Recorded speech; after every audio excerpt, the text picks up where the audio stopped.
American president Donald ട്രംപും Russian president Vladimir പുടിനും തമ്മിൽ നടന്ന അലാസ്ക ഉച്ചകോടി ലോകമാധ്യമങ്ങളിൽ വലിയ ചർച്ചയായിരിക്കുന്നു. സാധാരണഗതിയിൽ ഔദ്യോഗിക പരിപാടികൾ ദ്വിഭാഷികളെ ആശ്രയിക്കാറുള്ള വ്ളാഡിമിർ പുടിനും ട്രംപിൻ ഇംഗ്ലീഷ് സംസാരിച്ചുകൊണ്ട് അത്ഭുതപ്പെടുത്തിയ ആ സംഭവം ഒരു നയതന്ത്ര നീക്കം മാത്രമല്ല, റഷ്യയുടെ ആഗോള നയങ്ങളെ പ്രതിഫലിപ്പിക്കുന്ന ഒന്നുകൂടിയാണ്.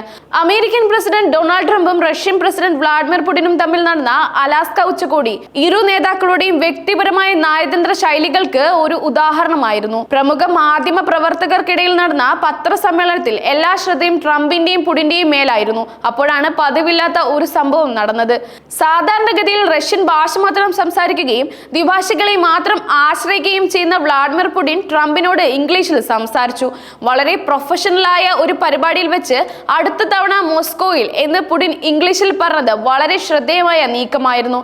പുടിൻ ട്രംപിനോട് ഇംഗ്ലീഷിൽ സംസാരിച്ച ഈ സംഭവം റഷ്യയുടെ ആഗോള നയതന്ത്രത്തിൽ ഒരു വലിയ വഴിത്തിരിവാണ്. ഇത് പുടിന്റെ ഭാഷാ വൈദഗ്ധ്യത്തിന്റെ മാത്രം തെളിവല്ല, മറിച്ച് റഷ്യയുടെ ആഗോള പ്രാധാന്യം ഉയർത്തിക്കാട്ടാനുള്ള ഒരു ശ്രമം കൂടിയാണ്.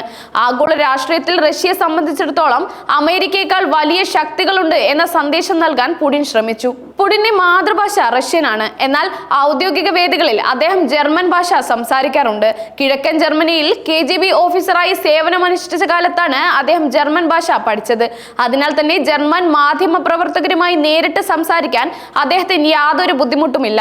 എന്നാൽ ഇംഗ്ലീഷിനെ സംബന്ധിച്ചിടത്തോളം പുടിനെ അത് നന്നായി മനസ്സിലാക്കാൻ കഴിയുമെങ്കിലും ഔദ്യോഗികമായി അത് ഉപയോഗിക്കാറില്ല. എങ്കിലും അനൗപചാരികമായ സാഹചര്യങ്ങളിൽ അദ്ദേഹം ഇംഗ്ലീഷ് സംസാരിക്കാറുണ്ട്.